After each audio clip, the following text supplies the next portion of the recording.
غیر مسلم ملک کے اندر دعوت دین کا کام یہ کس طرح سے کرتے ہیں؟ اگر کوئی بچہ اسکول میں نہیں چلتا جو ٹرینڈ ہے تو وہ کہتے ہیں لو جی اس کو مسجد میں داخل کر رہے ہیں، بہت تنگ کر رہا تھا۔ واقعہ ہے آپ کے لندن جانے کا اور پھر واپس آ کے پھر دوبارہ جانے کا؟ میں آیا تو والد صاحب کو بات بتائی ساری، تو انہوں نے پہلے تو میری شادی کی، نا اس کو بیڑیاں ڈالیں۔ میں یہ تو نہیں کہہ سکتا کہ ہزاروں میں نے مسلمان کی ہیں، لیکن الحمدللہ یہ میں کہہ سکتا ہوں کہ سینکڑوں میں نے غیر مسلموں کو کلمہ پڑھا۔ نیا ملک ہے، نئے لوگ ہیں، نئی تہذیب ہے، کیا مشاہدات تھے؟ اور یہ میں کہہ سکتا ہوں کہ لندن ایک ایسا سٹی ہے اگر کمپیئر ٹو ادر کنٹریز، وہاں پر اتنا زیادہ ریسزم نہیں ہے۔ جو سب سے چھوٹا بچہ جس کو میں نے کلمہ پڑھایا اس کی عمر تقریباً 9 سے 10 سال کے درمیان تھی۔ تو آپ کیا سمجھتے ہیں کہ ان کے اسلام قبول کرنے کی بنیادی وجہ کیا ہے؟ میں اس میں سمجھتا ہوں کہ جو بہترین سب سے چیز ہے نا، ڈائلاگ۔ اچھا، آپ کیا سمجھتے ہیں کہ جو وہاں پہ نوجوان نسل پروان چڑھ رہی ہے ان کے اندر آپ کیا پراسپیکٹس دیکھتے ہیں اسلام کے حوالے سے، دین کے حوالے سے؟ 70 سال کی عمر میں اس نے قرآن پڑھنا شروع کیا، 10 سال کی محنت کے بعد 80 سال کی عمر میں اس نے پورا قرآن حفظ کر لیا۔ بسم اللہ الرحمن الرحیم۔ السلام علیکم ناظرین، ہمارے اسٹوڈیو میں آج ہمیں قاری عبداللہ شاکر صاحب نے جوائن کیا ہے۔ آپ امام اور خطیب ہیں گرین وچ اسلامک سینٹر لندن کے۔ ان سے ہم بات کریں گے، جانیں گے کہ دیار غیر کے اندر، ایک غیر مسلم ملک کے اندر دعوت دین کا کام یہ کس طرح سے کرتے ہیں، اس میں کیا وہاں مواقع ہیں، کیا چیلنجز ہیں، اور خاص طور پر وہاں پہ جو مسلمانوں کے حالات ہیں یہ کیا سمجھتے ہیں کہ وہاں پہ اسلام کی دعوت پھیل رہی ہے یا کم ہو رہی ہے، اور وہاں پہ کیا امکانات ہیں، ان سے ملاقات کرتے ہیں۔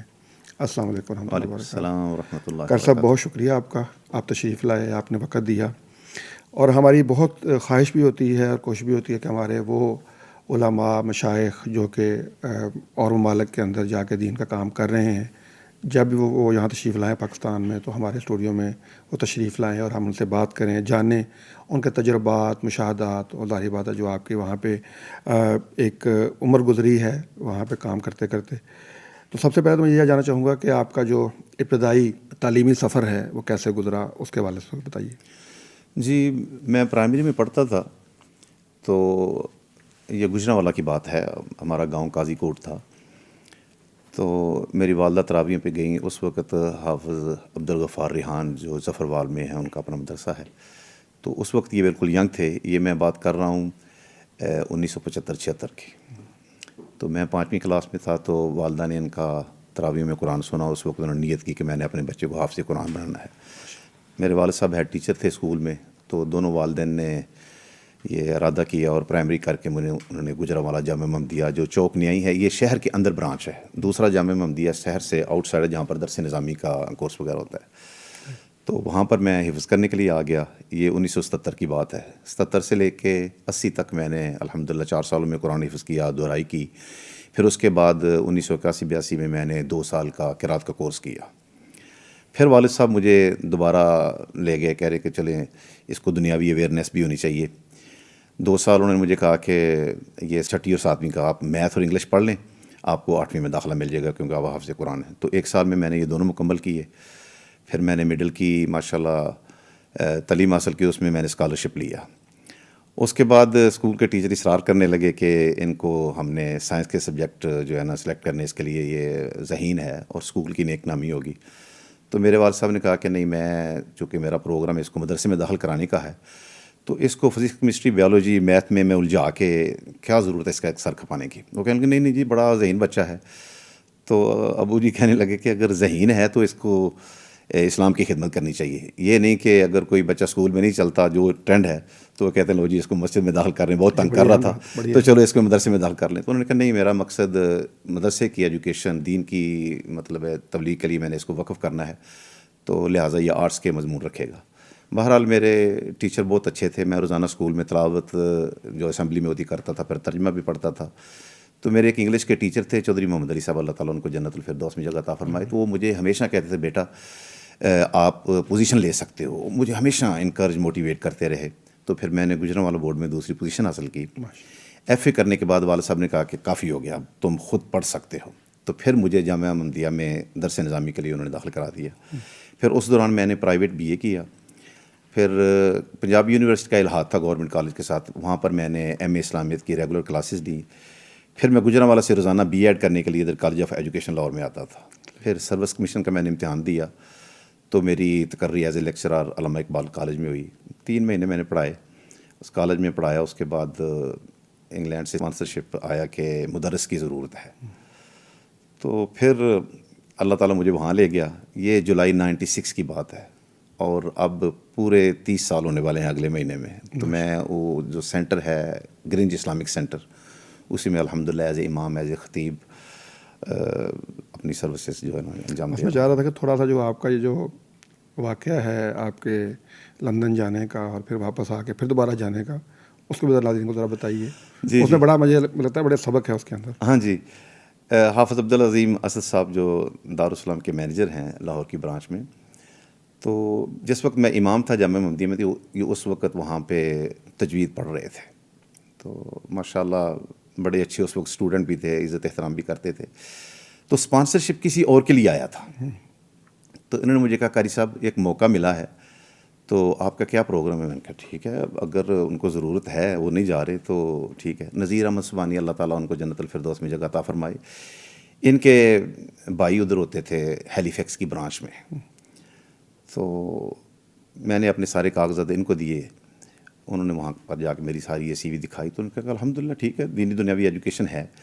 میں وہاں پہ چلا گیا. اس وقت تقریباً 1 سال لگا تھا. یہ 1994 کی بات ہے. میں نے جب برٹش ایمبیسی میں اپنا کیس جمع کرایا تو وہ ساری تحقیقات کرنے کے بعد کہ وہاں پر کہاں رہیں گے، سیلری کتنی ہوگی، کون ان کی ذمہ داری اٹھائے گا، وہ سارا پروسیجر کمپلیٹ. یہ 1 سال کا عرصہ لگا. میں چلا گیا. رمضان میں جب میں تراویحیں پڑھا رہا تھا 15ویں رمضان کے بعد ابا جی کا فون آیا کہ وہ کہتے ہیں کہ بیٹا میں نے اخبار میں نیوز پڑھی ہے کہ انہوں نے آپ کو ایز اے لیکچرر جو ہے آپ کی تقرری ہو گئی ہے، تو کیا خیال ہے ادھر آ جاؤ. پھر مجھے پوچھتے ہیں کہ تنخواہ کتنی ملے گی. میں نے ان کو بتایا کہ اتنی تنخواہ ملے گی. کہنے لگے بیٹا ادھر 17ویں گریڈ سے تیری نوکری سٹارٹ ہونی ہے، تو بہتر یہ پردیس ضرور کاٹنا ہے، آ جاؤ. 17واں گریڈ ہے اور اس وقت 7,500 روپے بڑے مطلب اس کی اہمیت تھی. تو مجھے کہتے ہیں کہ آ جاؤ. میں نے جماعت والوں سے بات کی کہ میں نے جانا، تو وہ تھوڑے سے ناراض ہوئے. تو میں نے کہا کہ جو مسجد کے سیکرٹری تھے نا، میں نے کہا جی صاحب مجھے اجازت دے دیں، میں اپنے والد صاحب کو راضی کر کے آ جاؤں گا. تو کہنے لگے جی ہم نے 1 سال انتظار کیا، یہ اچھی بات نہیں ہے. میں نے کہا کہ اگر میں آپ کی جگہ بھی ہوتا میرے بھی تسرات یہ ہوتی کہ 1 سال کے لیے کسی آدمی کا انتظار کر رہے ہیں سارے، مطلب ان کے آنے جانے کا ٹکٹ بھی دیا مجھے.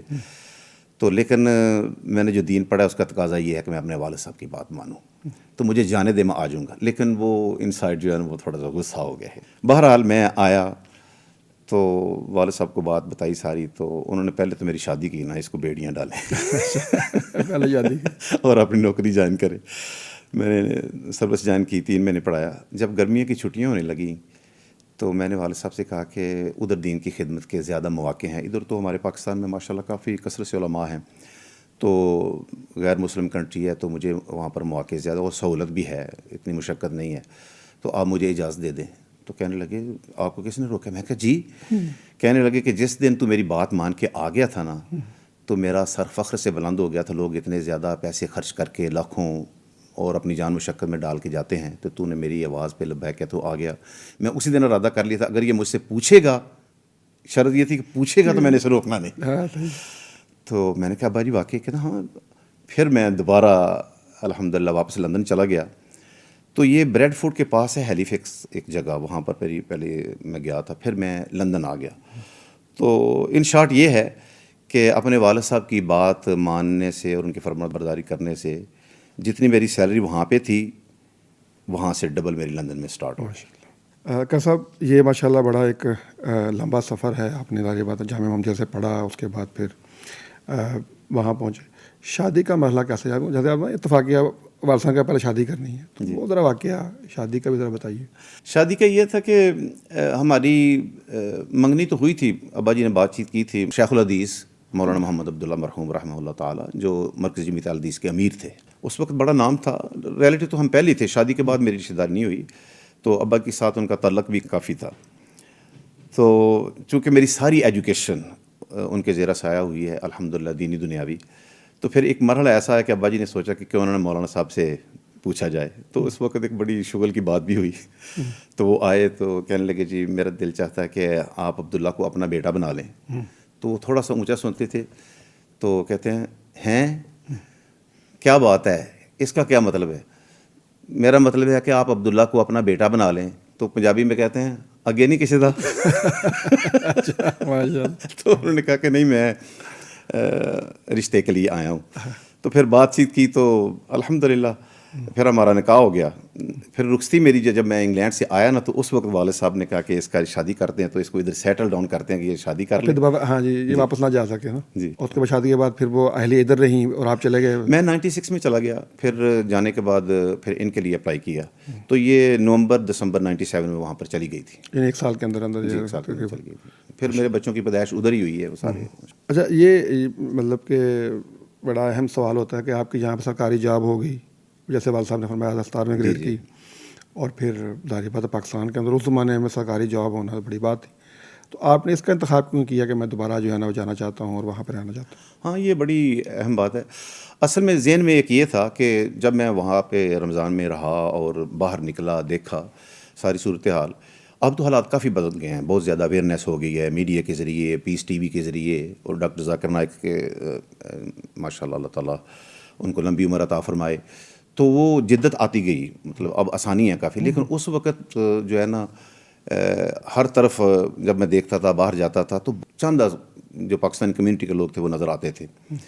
پھر وہاں پر ایجوکیشن اس لیے بھی ضروری تھی, جو ہماری کمیونٹی تھی, جو بچے تھے, ان کا ایجوکیشن سسٹم ہے. چونکہ کالج اور یونیورسٹی میں بھی گیا تھا, تو میرے ذہن میں یہ ایک جدت تھی کہ کیوں نہ کہ ایسی چیز کا انتخاب کیا جائے کہ ان میں ابھی بھی میرے دل کی یہ خواہش ہے کہ ادھر بھی اسکول کی تعلیم بھی حاصل کریں اور مسجد کی بھی.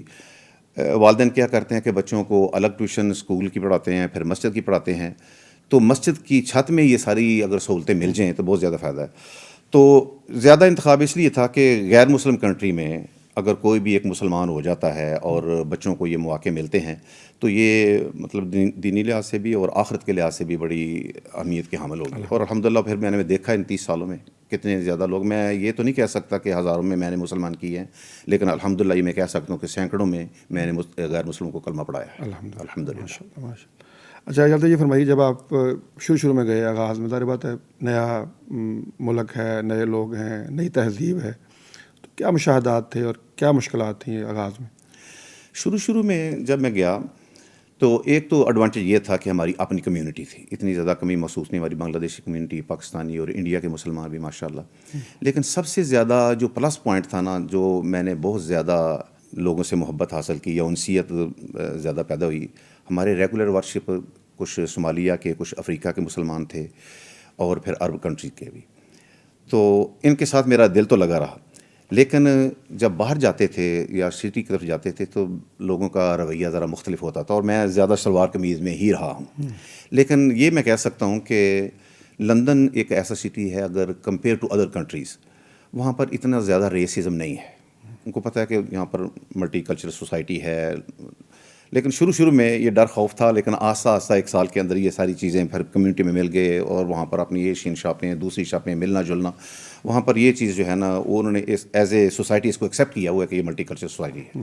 تو اتنی زیادہ مشکلات پیش نہیں آئیں. بالکل صحیح. اور زبان کے حوالے سے بھی, چونکہ میں الحمدللہ مجھے دنیاوی ایجوکیشن بھی تھی, فرام دا ڈے ون میں نے وہاں پہ انگلش میں ہی خطبہ دیا ہے. شروع میں مطلب ہے کہ مشکلات پیش آئیں کہ کیسے سارا کچھ اکٹھا کرنا ہے, لیکن الحمدللہ اتنی زیادہ مشکلات نہیں پیش آئیں. میں مطلب 30 سال سے انگلش میں ہی وہاں پہ خطبہ دے رہا. ماشاءاللہ. اچھا, یہ فرمائیے, جب آپ وہاں گئے تو بڑا محدود سا کام تھا, آپ فرما رہے تھے کہ بیسمنٹ کے اندر جو ہے وہ آغاز تھا, تو آغاز کیسے ہوا اور آج ماشاءاللہ جو ایک بہت بڑا اسلامک سینٹر بنا ہے, تو یہ سفر کیسے تھا؟ جی, میں نے جب جوائن کیا, مجھ سے پہلے ایک امام تھے, وہ چلے گئے تھے, تو اس وقت مسجد ابھی تعمیر ہو رہی تھی. اور اس مسجد کی بھی بڑی ہسٹری ہے کہ یہ پہلے ایک ولیج ہے, یہ گرینج ایریا نا, یہ ایک ضلع ہے, ولیج اس کی ایک آپ کہہ رہے کہ کونسل ہے. تو وہاں پر وہ مرکز میں یہ جگہ تھی, تو انہوں نے کہا کہ یہ شہر کے اندر آ گئی ہے, تو ہم آپ کو ایک الگ جگہ دے دیتے ہیں. تو انہوں نے وہ جو پب ہوتے ہیں نا, شراب خانے وغیرہ جدھر ڈانس وغیرہ ہوتے ہیں, تو ادھر انہوں نے کہا کہ یہ جگہ اب خالی ہے, ہم آپ کو یہ ایلوکیٹ کر دیتے ہیں. میں جب گیا, وہ مسجد بن رہی تھی, اس کا بیسمنٹ بنا تھا, وہاں پر صرف 2 صفحے ہوتی تھی. الحمدللہ جب مسجد کی رونقیں بحال ہوئیں اور ریگولر بیسس پہ کام ہوا تو پھر بیسمنٹ سے ہم اوپر والی منزل پہ آ گئے. وہ پورا 4 منزلہ فلور تھے. یہ مکمل ہو گئی. یہ پرانی مسجد تھی. پھر اس کے بعد اور آگے جگہ خریدی گئی. تقریباً 3 کنال جگہ ہے. اب 2 کنال کے اندر بڑا خوبصورت 4 منزلہ سینٹر اسی طرح ہی آگے بنا گیا. تو اس وقت 4 سے 5 ہزار لوگ جو ہے نا وہ جمعہ پڑھتے ہیں. اور ہم 2 جمعوں کا اہتمام کرتے ہیں. ایک میں حالانکہ سارے فلور فل ہونے کے باوجود بعد آؤٹ سائڈ مارکی میں پھر سڑک میں بھی لوگ جو ہے نا مطلب جمعہ پڑھتے ہیں. لیکن دوسرے جمعے کا اہتمام بھی کیا جاتا ہے تاکہ جو لوگ رہ گئے ہیں وہ پڑھ لیں. لیکن دوسرے میں بھی جو فرسٹ اور سیکنڈ ہال وہ فل ہو جاتا ہے. ماشاء اللہ ماشاء اللہ. تو شیخ ہمارے یہاں تو یہاں پہ یہ صبر ہوتا ہے کہ جی غیر مسلم ملک میں لوگ اتنے نمازی نہیں ہیں یا بہت زیادہ لوگ جو ہے دین کی طرف نہیں ہوتے. تو آپ جیسے فرما رہے ہیں یہ تو یعنی ہمارے یہاں شاید اس طرح رش نہ ہوتا ہو. اس کی کیا وجہ ہے شیخ؟ اگر آپ مغرب کی بھی اگر آپ کو پکچر بنا کے بھیجیے، مغرب اور عشاء کی ایک چھوٹی سی کلپ، اتنی زیادہ عشاء کے وقت مغرب کے وقت اب جو لوگ کام کر کے آ جاتے ہیں ایسے حال فل ہوتا ہے کہ جیسے جمعے کا دن ہے. اچھا.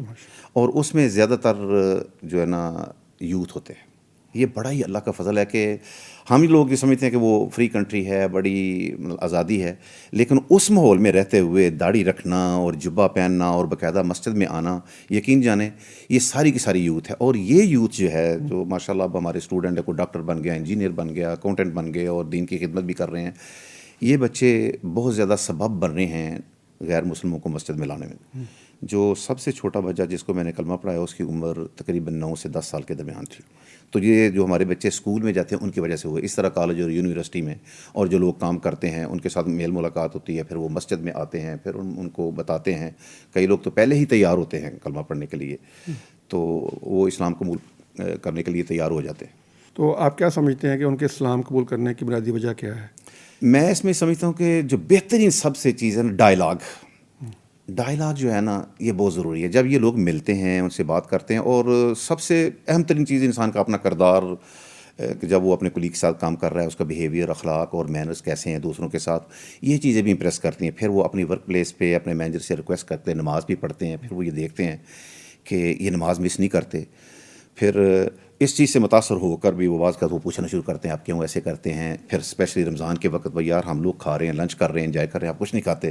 وہ کہتے ہیں نہیں ہم نے روزے رکھنے ہیں، یہ اس کا ڈیوریشن ہے اور اس میں یہ چیزیں ہوتی ہیں کہ ہمیں ان غریب لوگوں کے ساتھ اور زیادہ ہمدردی پیدا ہوتی ہے کہ بھوک اور پیاس میں سے گزرے تو کیا حالت ہوتی ہے. تو کئی دفعہ ایسا بھی ہوا ہے کہ ان کے کلیگ نان مسلم ہونے کے باوجود وہ بھی روزہ رکھتے ہیں کہ ہم بھی ایکسپیرینس کریں. تو اس طرح سے بھی اٹریکشن جو ہے نا پیدا ہوتی ہے. دوسرا یہ ہے کہ بات چیت کرنے سے، میں کبھی کبھی جب دوستوں کے ساتھ بیٹھتا ہوں نا تو میں کہتا ہوں کہ ہم ادھر جو ہماری کمیونٹی ہے نا، جو کیا کہتے ہیں منارٹیز ہیں، ہم ان کے ساتھ ڈائلاگ نہیں کرتے ہیں.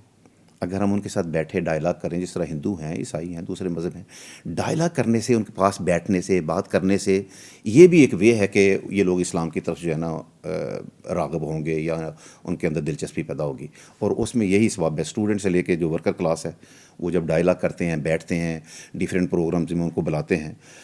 اور اسی طرح ہمارے کوئی پروگرام و عقیقہ ہو یا دوسری چیز ہو تو ہم نان مسلمس کو بھی بلاتے ہیں. پھر جس وقت نکاح کا خطبہ ہوتا ہے اس میں جب بتائے جاتے ہیں کہ دونوں کے ہسبینڈ اور وائف کے رائٹس کیا ہیں، ڈیوٹیز کیا ہیں، تو یہ چیزیں بھی میں نے جب بھی خطبہ دیا ہے اور ایسے لوگ وہ آ کے مجھ سے خوشی سے پوچھتے ہیں کہ ہمیں تو یہ پتہ ہی نہیں تھا کہ اسلام نے دونوں سائڈ سے دونوں کو عزت و رسپیکٹ دی ہے. تو ڈائریکٹلی انڈائریکٹلی میسیج جو ہے اس طرح پاس ہو رہے ہیں. تو آپ کیا سمجھتے ہیں کہ ایک لوگ آپ کے پاس آ جاتے ہیں، یعنی کہیں پہ کسی نے کام کیا اور وہ آپ کے پاس آ گئے کہ ہمیں اسلام قبول کروائیں. اور ایک ہوتا ہے کہ آپ نے ایفرٹ کی، آپ نے ڈائلاگ کیا، آپ لوگوں کو آؤٹ ریچ کیا، اس کے بعد لوگ آئے. تو اس میں آپ کا کیا طریقہ کار ہوتا ہے؟ اصل میں پہلے تو ایسا کوئی سیٹ اپ نہیں تھا. جب کچھ یوتھ مسلمان ہوئے ہم نے ان کا واٹس ایپ گروپ بنایا. جو بھی اسلام لاتا جاتا تھا، قبول کرتا، جو ہمارے علاقے کا تھا، ہم اس کا نام لکھ لیتے تھے. پھر ان کے لیے ہم نے 2 دن مخصوص کیے ہوئے تھے کہ یہ آپ کی کلاس ہوگی. اور جب وہ گروپ بنانا، اس کے بعد جو بھی نیا مسلم آتا ہم اس کو، اور جو ابتدائی اسٹوڈنٹ بھی ہوتا کوئی اسلام کے متعلق سیکھنا چاہتا، ہم اس گروپ میں شامل کر لیتے. اس میں اویئرنیس کے پروگرام یا چھوٹے سے مضامین یا کوئی حدیث یا آیت کا ترجمہ جب شیئر ہوتا رہا. اب یہ جو ٹیم بنی، انہوں نے پھر آگے اپنے دوست وغیرہ بنائے، اور پھر مطلب نان مسلم ان کے جو فرینڈ ان کو بھی بلایا جاتا تھا چائے کے لیے، اور پھر کوسچن آنسر وغیرہ ہوتا. اب وہ تعداد تقریباً 40-50 ہر وقت ہمارے پاس رہتی ہے ویکلی. تو یہ لوگ جو ہیں جو نان مسلم تھے وہ جب اسلام قبول کرتے ہیں ان کی زبان میں اور زیادہ تاثیر ہوتی ہے، اور ان کے اندر وہ جذبہ بھی زیادہ ہوتا ہے اور بہت زیادہ وہ کام کر رہے ہیں. تو اس گروپ کے بعد الحمدللہ ہمارے لیے کافی آسانیاں بھی ہو گئیں, پیغام بھی پہنچ رہا ہے. کوئی دلچسپ واقعہ جو بڑا کوئی خاص واقعہ اسلام قبول کرنے کے حوالے سے جو آپ سمجھتے ہوں؟ ایک شخص کا واقعہ مجھے بڑا مطلب امپریس کرتا ہے کہ جب اس سے پوچھا گیا کہ عام طور پہ ان لوگوں میں جو ہے نا آپ کہہ لیں کہ ول پاور, جو قوت ارادی ہے وہ بہت زیادہ ہوتی ہے. جس چیز کی کمٹمنٹ کر لیتے ہیں وہ کرتے ہیں. اگر مذہب کو اسٹڈی کرنا, مثلا ایک میرے ذہن میں ایک کپل آتا ہے کہ ان کے بچوں کو بھی میں ہمارے مدرسے میں آتے ہیں, تو وہ دونوں میاں بیوی نان مسلم تھے. تو وہ کہنے لگا کہ مجھے کوئی سکون نہیں مل رہا, میں نے بدھزم کو بھی اسٹڈی کیا ہے, میں نے ہندوازم کو بھی اسٹڈی کیا ہے, دوسرے ریلیجن کو بھی اسٹڈی کیا ہے, لیکن کوئی بات بنی نہیں. تو اس کی بیوی نے کہا کہ میں یہ اسٹڈی کرتی ہوں, تم اسلام اسٹڈی کرو, میں اسلام کرتی ہوں, آپ یہ اسٹڈی کرو. وہ دونوں نے اس طرح کوشش کی. اب کوشش کرنے کے بعد مطلب وہ افریقہ کا ہے, وہ انگلش لیڈی ہے, تو دونوں نے اسلام قبول کر لیا. اب ان کے بچے آگے سے حفظ کر رہے ہیں. تو مطلب یہ ہے کہ وہ خود اسٹڈی کرتے ہیں. اسپیشلی یہ کورونا کا جو پیریڈ آیا تھا, اس پیریڈ کے دوران لوگ اپنے گھروں میں اسٹک ہو گئے تھے. اس دورانوں بھی لوگوں نے بھی come back to the religion, کیونکہ یہ لوگ سمجھتے تو ہیں نا کہ ریلیجن میں ہی سکون ہے. وہ پیس آف مائنڈ کے لیے مختلف جگہ پہ, ریزورٹ پہ اور ہالیڈیز کے لیے جاتے ہیں, ہر چیز کرتے ہیں, لیکن ان کو جو پیس آف مائنڈ اور پیس آف ہارٹ ہے نا وہ نہیں ملتا. تو پھر وہ کہتے ہیں کہ ریلیجن کو ٹرائی کریں. تو اس دوران لوگوں نے مطلب قرآن کی کاپیاں بھی لیں یا آن لائن انہوں نے پڑھا. تو ٹیلی فون پہ بھی لوگوں نے اسلام قبول کیا ہے کہ ہمیں جو سکون ملا ہے وہ اسلام میں ملا ہے. اس دوران بھی دیکھیں نا, یہ اللہ کا وعدہ کہ میں نے الدین کو لی, میں نے اپنے دین کو غالب کرنا ہے. تو یہ بھی ایک سبب بنا. گو کہ وہ بیماری تھی تو وہاں پر بھی اسلام ماشاء اللہ کافی سپریڈ ہوا. ہاں, جو میں بات کرنے والا تھا, تو اس نے کہا کہ میں نے جب یہ پڑھا کہ پہلا چیپٹر سورۃ فاتحہ کے بعد ذالک الکتاب لا ریب فیہ, یہ اللہ کی کتاب ہے, اس میں کوئی شک نہیں, کہتا میں ادھر ہی ٹھہر گیا. کہ جو بھی مصنف, جو پبلشر ہے, جب وہ بکس شائع کرتے ہیں تو وہ فٹ نوٹ لکھتے ہیں, شروع میں اپنے خیارت لکھتے ہیں. تو اس میں یہ لکھا ہوتا ہے کہ اس ایڈیشن میں اگر کوئی غلطی ہو تو ہمیں نشاندہی کر دیں, تاکہ نیکسٹ ایڈیشن میں ہم اس غلطی کو اصلاح کر دیں, ریموو کر دیں.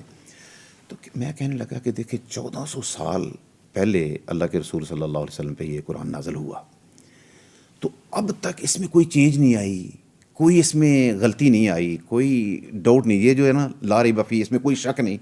تو میرے ذہن نے یہ کلک کیا کہ اس کتاب میں واقعی کوئی شک نہیں. یہ تو ہم نے ڈائریکٹلی انڈائریکٹلی دیکھ لیا ہے کہ رمضان میں thousands of people around the world, کہ وہ ہزاروں لوگ تراویح پڑھا رہے ہیں اور بغیر دیکھے سنا رہے ہیں. تو اس نے کہا کہ مجھے اس چیز نے کہا کہ یہ اللہ کی کتاب, اللہ کا قرآن سچا ہے. تو پھر میں نے کہا کہ میں نے اسلام لانا ہے, اسلام قبول کر لیا. اچھا, آپ کیا سمجھتے ہیں کہ جو وہاں پہ نوجوان نسل پروان چڑھ رہی ہے اس وقت, ان کے اندر آپ کیا پراسپیکٹس دیکھتے ہیں اسلام کے حوالے سے, دین کے حوالے سے؟ چیلنجز بہت زیادہ ہیں, خصوصی طور پہ یہ جو لیٹسٹ ہوا چلی ہے, مطلب اسکولوں اور کالجوں میں ایجوکیشن میں نصاب میں تبدیلیاں کی گئی ہیں. لیکن وہاں پر ایک چیز کی آزادی ہے کہ کوئی آپ کو مجبور نہیں کر سکتا کہ آپ نے یہ سبجیکٹ رکھنے ہیں. لیکن چونکہ انٹرنیشنلی حالات چینج ہو گئے, سبجیکٹ بھی آ گئے, تو اسکول کالجز میں بہت زیادہ چیلنجز ہیں. اس کا پھر حل ہم نے یہ سوچا میٹنگیں کی کہ بچوں کو زیادہ سے زیادہ اویئرنیس جو ہے نا وہ مسجد میں دی جائے. یہ نہیں کہ مسجد صرف ایک مسجد ہے, آپ نماز پڑھیں, قرآن پڑھیں اور قرآن پڑھنا آ گیا ہے, دعائیں یاد ہوگی, بس نہیں. اس کو ایز اے کمیونٹی سینٹر استعمال کیا جائے. اس میں پھر ہم نے یہ کیا کہ ہم نے ایک یوتھ سینٹر کا قیام کیا. اس میں یہ تھا کہ بچے آج کل بہت زیادہ دلچسپی لیتے ہیں پلے اسٹیشن میں, ایکس باکس میں, بڑے مطلب ایکسائٹیڈ ہوتے ہیں, پھر اپنے آن لائن اپنے دوستوں کے ساتھ وہ کھیلتے ہیں. تو ہم نے سوچا کہ بجائے اس کے کہ اپنے گھروں میں ٹائم ضائع کریں, پھر بچے جب گروپ میں کھیلتے ہیں تو پھر 3-3 4-4 گھنٹے ان کو پرووائڈ نہیں ہوتی. ہم نے اپنے سینٹر میں ان کے لیے یہ گیموں کا اہتمام کیا. پھر ہم نے ان کے لیے اسکوٹنگ, فٹ بال, سائیکلنگ. آپ کے اوپر کوئی فتویٰ نہیں لگایا کسی نے کہ آپ یہ مسجد میں کیا کر رہے ہیں؟ نہیں, وہ بلکہ خوش ہوتے ہیں, فنڈنگ ہوتی ہے گورنمنٹ کی طرف سے. کہ کرائم ریٹ, جب لوگ گلیوں بازاروں میں پھرتے ہیں, غلط لوگوں سے ملتے ہیں, بیڈ سوسائٹی کا شکار ہوتے ہیں, تو کرائم بھی زیادہ بڑھتا ہے. تو یہ جب ہم نے انٹروڈیوس کیا, ہمیں گورنمنٹ نے فنڈنگ دی اس معاملے میں, یہ سائیکلنگ میں اور اسکوٹنگ میں. تو وہ بچے کیا ہوتا ہے کہ وہاں پر کھیلتے ہیں, اسکول کے بعد آئے, کھیلے, فریش ہوئے, نماز کا ٹائم ہوا, نماز پڑھ لی. آج سنڈے ہے, آج سائیکلنگ کے لیے ہم 10 میل کے لیے جائیں گے. تو یہ فزیکل ایکٹیویٹیز بھی اور مسجد میں نماز پڑھنا, پھر بچوں کے ساتھ وقت گزارنا, یہ اس سے بہتر ہے کہ باہر بازار میں کسی شاپ میں جا کے وہ کھیلیں اور غلط لوگوں سے ملیں. تو اس لحاظ سے گورنمنٹ نے اس چیز کو بلکہ اپریشیٹ کیا ہے. اچھا، جیسے ابھی آپ نے ذکر کیا کہ یہ کمیونٹی سینٹر کے طور پر اس کو آپ استعمال کرتے ہیں، تو آپ کیا سمجھتے ہیں کہ مسجد کو اسلامک سینٹر بنانے میں یا کمیونٹی سینٹر میں کیا کیا اس کے اندر جو ہے نا وہ ایکٹیویٹیز ہونی چاہیے یا ہوتی ہیں آپ کے یہاں؟ ہمارے اصل میں ادھر بھی دیکھ لیں، سب کانٹیننٹ میں، بر صغیر میں بھی جو ہے، ہم نے صرف اس کو محدود کر دیا ہے کہ یہاں پر حفظ ہوگا، قرات ہوگی اور باقی جو دین کی اویئرنیس ہوگی. لیکن اب حالات چینج ہو گئے ہیں. ان مدارس میں بھی اس پروگرام کی وسعت سے میں یوں کہوں گا کہ دین پہنچانا تو ہر ایک کی ذمہ داری ہے، لیکن as a scholar, as a عالم اور زیادہ ذمہ داری ہو جاتی ہے کہ اللہ کے رسول نے فرمایا العلماء ورثۃ الانبیاء. ہمیں یہ مشن لے کر آگے چلنا چاہیے، لیکن اس کے ساتھ آج کل ہمیں سکلز پر ضرور زور دینا چاہیے کہ وہاں سے فارغ ہونے والا یہ سوچے کہ اس سکل کی بنیاد پر میں نے اپنی سیلف رسپیکٹ کا خیال رکھتے ہوئے دین کو بھی پہنچانا ہے، لیکن میں انڈیپینڈنٹ ہو کے کام کروں گا. جب یہ سوچ آئے گی، ایک انڈیپینڈنٹ ہوگی اور پھر دین کی خدمت بھی زیادہ کریں گے.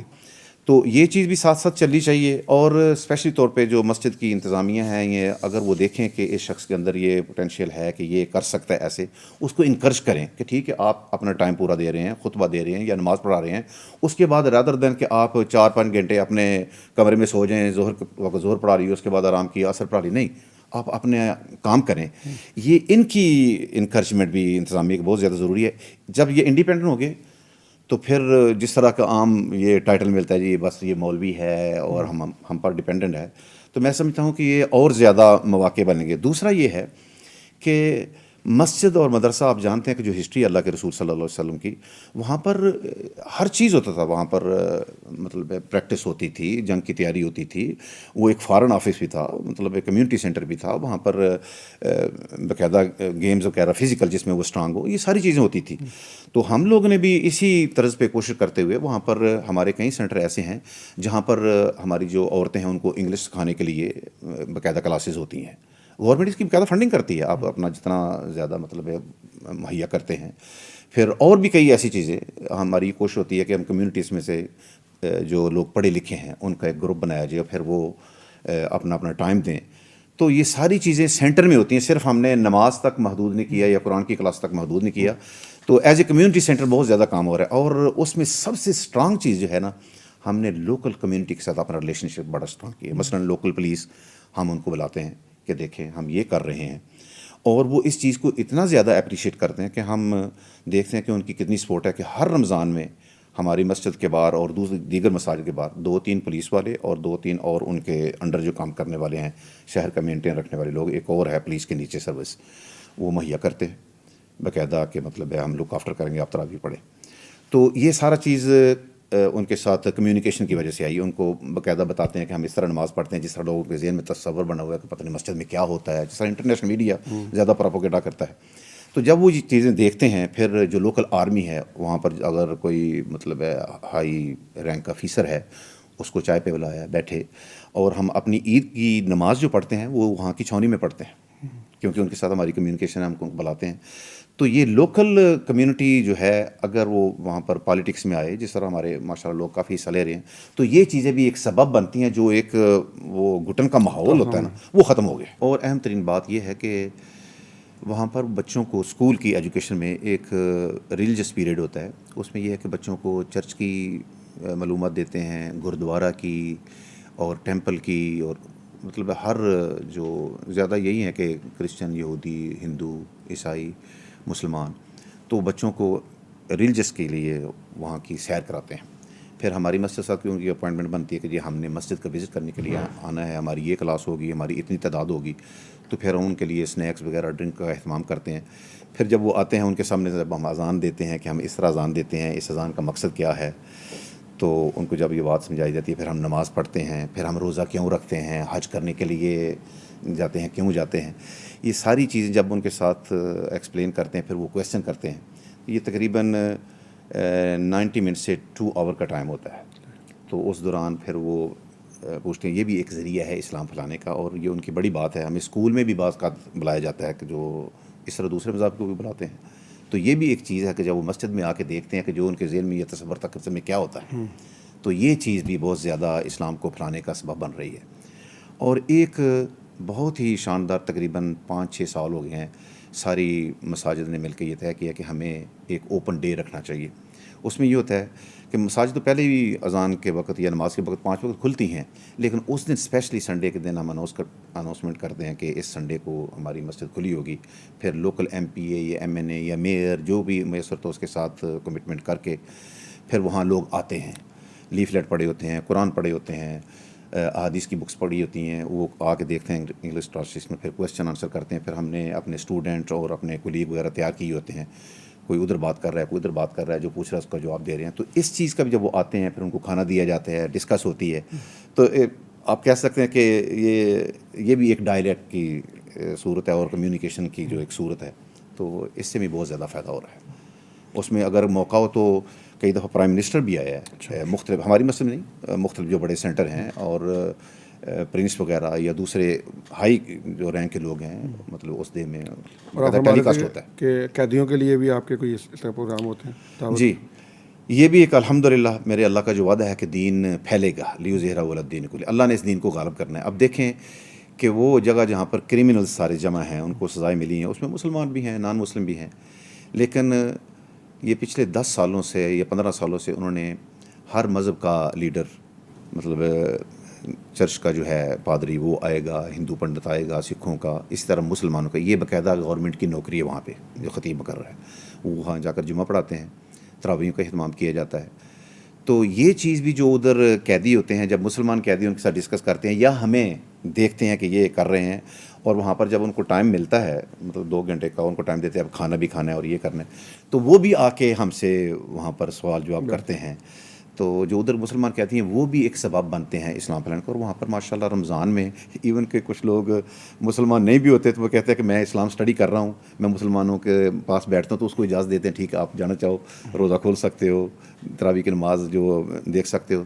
تو اپنا جو ان کا ٹائمنگ ہوتا ہے جب ان کو بیرکوں کے اندر بند نہیں کرتے تو وہ آ جاتے ہیں. یہ بھی ایک سبب بن رہا ہے وہاں پر اسلام پھیلنے کا الحمدللہ. یہ فرمائیے کہ تراویح کے اندر جو ہے نا وہ کیسا اہتمام ہوتا ہے اور وہاں پہ رمضان المبارک میں کیسا ماحول ہوتا ہے؟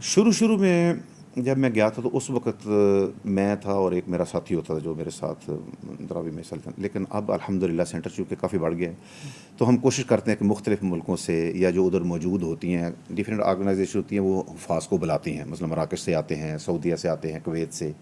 اس دفعہ ہم نے ایک الجیرین تھا، ایک جارڈن کا تھا، اردن کا، تو 4 آدمیوں کی ٹیم تھی. تو یہ چیز صرف اٹریکشن کرنے کے لیے، مجھے تو سارا سال سنتے ہی رہتے ہیں، تو میں پھر مطلب کم حصہ لیتا ہوں، 2 پڑھا لیں، باقی ان کو موقع دے دیا. تو ڈیفرینٹ ریسائٹیشن کے رات جب سنتے ہیں تو یہ بھی ایک یوتھ میں اٹریکشن پیدا ہوتی ہے. تو الحمدللہ ہمارے سینٹر میں مسجد نبوی کے امام شیخ صلاح البدیر بھی ماشاءاللہ وہ تشریف لائے. ان کو مطلب ایسی کی طرف سے ہم نے درخواست دی تھی، وہ جب آئے انہوں نے وزٹ کیا. پھر شیخ ایاز شکری جو مسجد نبوی کے مؤذن ہیں وہ بھی ہماری مسجد میں 3-4 دفعہ آ چکے ہیں. تو الحمدللہ اس لحاظ سے آپ کہہ لیں کہ پھر جو بڑے مشہور اسکالر ہیں امریکہ میں، شیخ یوسف ان کا نام ہے، ایک یوسف اسلام ادھر ہیں برطانیہ میں، انہوں نے کافی اسلامک اسکول، وہ پہلے میوزک کرتے تھے، گانا وغیرہ گاتے تھے، کافی نام ہے ان کا یوسف اسلام صاحب. انہوں نے کافی اسلامک اسکول وہاں پہ مطلب وہاں پر دینی دنیاوی تعلیم کا اہتمام کیا. وہاں پر بچوں کو داخلہ نہیں ملتا. تو اور بھی یوسف چیمبر ہیں اور عبد الرحیم گرین، تو یہ سارے لوگ جو ہیں نا ماشاءاللہ ہمارے سینٹر کے وزٹ بھی کر چکے ہیں اور ان کی وجہ سے الحمدللہ کافی پروگرس بھی ہے اسلام کے معاملے میں. یہ فرمائیے کہ آپ جب یہاں سے گئے پاکستان سے برطانیہ میں تو ماحول ہے، مغربی ماحول ہے، مغربی کلچر ہے، وہاں پہ اپنی شناخت کو برقرار رکھنا، جیسے آپ فرما رہے تھے کہ شوال قمیض میں جاتا رہتا ہوں، تو اس کا یعنی آپ کیا سمجھتے ہیں کہ کوئی آسانی پیدا ہوتی ہے یا مشکلات ہوتی ہیں کمیونٹی کے اندر موو کرتے وقت؟ جی میں نے اس 30 سالہ زندگی میں نے کوئی ایسا آدمی نہیں دیکھا کہ جو ہمارے لباس کے دیکھ کر ہنسا ہو. حقیقت حال یہ ہے کہ اپنے اپنے کلچر کی بات ہوتی ہے. ادھر تو ہم اگر لباس بھی پہنے نا تو یار سج نہیں رہا، یہ ایسے نہیں ہے. ادھر لباس پہ کسی طرح جس طرح کے کسی لباس کوئی تنقید نہیں ہوتی. کہیں سوسائٹی میں چیزیں براٹا پیسہ ہوتا ہے ان کی مطلب تربیت یا جس ملک میں پیدا ہوتے ہیں. دوسرا یہ ہے کہ وہ کبھی یہ نہیں پوچھتے کہ بھائی آپ کیا کام کرتے ہو. تیسری چیز یہ پرسنل کویسچن سمجھے جاتے ہیں، آپ کو تنخواہ کتنی ملتی ہے، یہ چیز کوئی نہیں ہوتی. لباس کیا پہنا ہے، کس طرح کا پہلا، یہ تنقید نہیں ہوتی. لیکن ایز اے سوسائٹی چونکہ کوئی مکس کمیونٹی ہے، ملٹی کلچر سوسائٹی ہے، کوئی ایسا میرے ذہن میں ایسا واقعہ نہیں ہے کہ ہمیں کوئی مشکلات پیش ہیں. اب دیکھیں نا ہماری بچیاں ہیں، اللہ تعالیٰ ان لوگوں کو اسلام کے ایمبیسڈر بنائے. ان کی وجہ سے ہمارے جو اسٹوڈنٹ ہیں کالج یونیورسٹی ان کی وجہ سے اسلام پھیل رہا ہے. حقیقت میں تو اللہ کا وعدہ ہے, اللہ نے اسلام پھیلانا ہے. یہ ہماری بچیاں وہاں پر بھی کچھ ماڈرن لوگ ہیں, مطلب سر ننگے بچیاں جاتی ہیں, لیکن موسٹلی میں نے یہ دیکھا ہے کہ بچیوں نے حجاب پہنے ہوئے ہیں, اسکارف پہنے ہوئے ہیں, کالج میں جا رہے ہیں, اور یہ بچیاں اسلام پھیلانے کا سبب بن رہے ہیں, اور انہوں نے آسانی سے اس چیز کو قبول کیا ہوا ہے. مطلب یہ نہیں کہ ان کو کالج میں یا ہوٹنگ ہو رہی ہو یا بازار میں جا رہے ہیں ہوٹنگ ہو رہی ہے, بہت کم ہے. شاذ و نادر کوئی ایسا واقعہ ہو جاتا ہے, لیکن الحمدللہ اس لحاظ سے کافی بالعموم ایسا نہیں. بلکہ آپ کہہ رہے ہیں کہ برطانیہ اس لحاظ سے دیکھیں, اٹلی ہے پاس, ہالینڈ ہے, جرمنی ہے, فرانس ہے. فرانس میں بہت زیادہ اسٹرکٹ ہے, جرمنی بھی, بیلجیم میں بھی لوگ بہت زیادہ جو ہے نا ان چیزوں کو فیس کر رہے ہیں. تو ہمیں بوسنیا جانے کا اتفاق ہوا, یہ یورپ میں ہے, مطلب 3 گھنٹے کی فلائٹ ہے وہاں پہ. یقین جانے وہاں پر ایک اتنی روحانی خوشی محسوس ہوئی کہ یورپ میں اور مطلب یہ وائٹ سکن کے لوگ ادھر موجود ہیں اور ہر طرف سے اذانیں آ رہی ہیں, اور اسلام ایک بڑا ہی عجیب مزہ تھا کہ ہم نے, کیونکہ یو کے میں رہتے ہیں مسجد میں ہی اذان ہوتی ہے, اندر باہر آواز نہیں جاتی.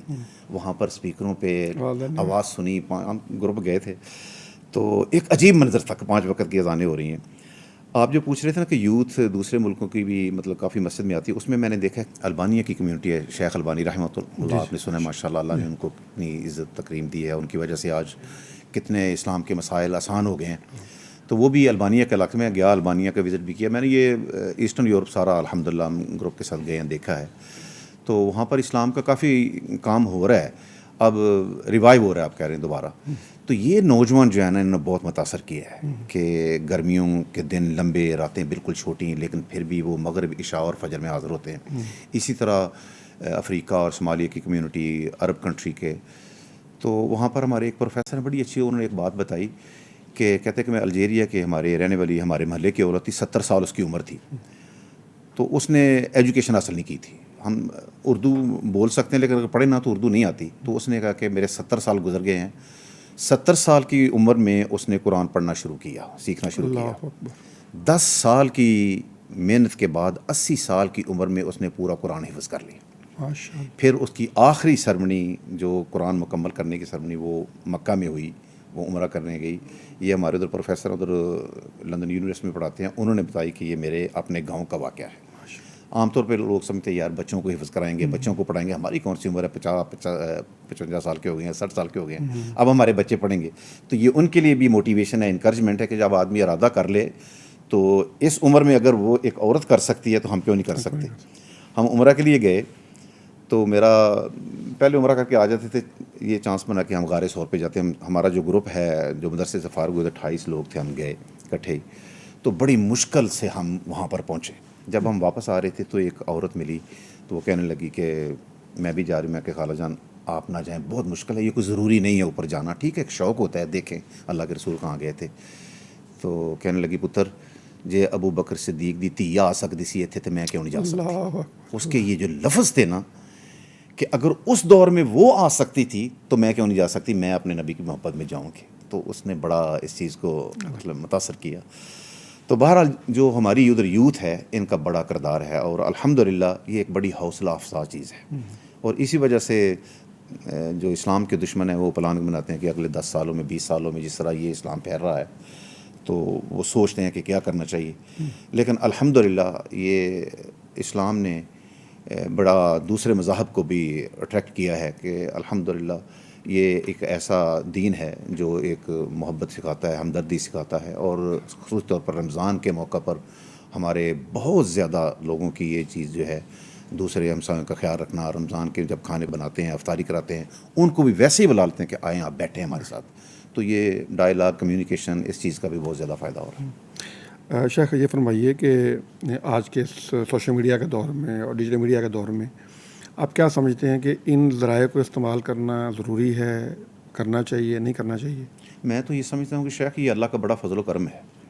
یہ ایک لیٹسٹ ایک ذریعہ ہے, یا اور جو مختلف ذرائع ہیں پیغام آگے پہنچانے کے. ہمیں بطور اسکالر ہم پڑھے لکھے بھی ہیں, پڑھ رہے ہیں, لیکن اس کے باوجود پازیٹیو اس کی سائڈ یہ ہے کہ بہت زیادہ فوائد ہیں علم حاصل کرنے کے لیے. لیکن یہ نہیں کہ خود ہی پروفیسر گوگل سے سیکھ کے مفتی بن جائیں, اسکالر بن جائیں. اس کے لیے علماء کی, بزرگوں کی صحبت اختیار کرنا بہت ضروری ہے, ان کے ساتھ وقت گزارنا ضروری ہے. پازیٹیو سائڈ یہ ہے. نیگیٹو یہ ہے کہ یہ ایک ایسی دنیا اب آپ اس میں داخل ہو جائیں, اسپیشلی طور پہ فیس بک یا دوسرے, یہ ہے کہ آپ کسی کے گھر میں داخل ہو, کسی کی فیس بک کھول لی, یہ کر لی, اور ایسا وقت ہے ریلز دیکھتے جائیں, آگے چلتے جائیں, وقت کا اتنا زیادہ ضیاع ہوتا ہے کہ ہم جو لوگوں تبلیغ کرتے ہیں ہم بھی اگر پکڑ لینا تو یقین جانیں بڑا مشکل سے اس سے جان چھڑانی پڑتی ہے. یہ ایک نیگیٹو اس کی سائڈ ہے, لیکن اس سے مطلب یوتھ کافی زیادہ فائدے لے سکتی ہے. ادھر ماشاءاللہ دینی دنیاوی لحاظ سے کافی فائدے ہیں. شیخ آخر میں چاہوں گا کہ آپ پیغام ٹی وی تشریف لائے ہیں, آپ یہ پہلی مرتبہ, تو کیا تاثرات ہیں آپ؟ مجھے بہت زیادہ خوشی اس لحاظ سے ہے کہ الحمدللہ یہ جو آپ لوگوں نے کام شروع کیا ہے اور جو اس کے فاؤنڈر ممبر ہیں, اللہ تعالیٰ ان پر اپنی رحمت نازل فرمائے. اللہ تعالیٰ نے ان کے لیے قیامت تک کے لیے صدقہ جاریہ کر دیا, اور یہ بڑی دیر سے ضرورت تھی کہ جو ہم لوگ دعویٰ کرتے ہیں کہ ہم قال اللہ قال رسول دنیا میں ہر جگہ پھیلانا ہماری ذمہ داری ہے. اللہ نے بہت بڑا پلیٹ فارم دیا ہے, اور الحمدللہ جو اب تک نشریات آ رہی ہیں میں دیکھتا رہتا ہوں, یہ بھی ایک بہت بڑا کردار ہے تھرو آؤٹ دا ورلڈ. اسلام پہنچانے کا بہت بڑا ذریعہ ہے, اور اللہ رب العالمین آپ کو, آپ کی ٹیم کو اور زیادہ استقامت عطا فرمائے, اور یہ اسلام کا پیغام دنیا کے ہر کونے تک پہنچے. اور یہ بہت بڑا الحمدللہ اللہ کا کرم ہے پیغام ٹی وی کی شکل میں. شیخ بہت شکریہ آپ کا, تشریف لائے, آپ نے وقت دیا, بہت خوبصورت باتیں بڑی آپ نے جو ہے نا اپنے مشاہدات, تجربات اور زندگی کا سفر جو ہے ہمارے ساتھ شیئر کیا. آپ کا بہت شکریہ. بہت مہربانی. ناظرین ہمارے ساتھ موجود تھے آج قاری عبداللہ شاکر صاحب, آپ امام اور خطیب ہیں گرین ویج اسلامک سینٹر کے. آج انہوں نے ہمارے ساتھ اپنے تجربات شیئر کیے, اور ساری بات دار غیر میں اور ایک غیر مسلم ملک کے اندر اللہ کے دین کی دعوت کو پھیلا رہے ہیں. یقیناً ان کی اپنی جہود بہت زیادہ ہیں, لیکن یہ کہ ہم سمجھتے ہیں کہ یہ بھی بڑی ایک سعادت کی بات ہے کہ اللہ تعالیٰ آپ کو اپنے دین کے لیے قبول فرما لے. امید ہے کہ آج کی یہ گفتگو جو ہے, اس میں جو ہم نے بات کی, اس میں سے آپ کو بھی یقیناً سیکھنے کو بہت کچھ ملا ہوگا. ہمارے اس پروگرام کا ختم ہوتا ہے, اجازت دیجیے, اللہ حافظ.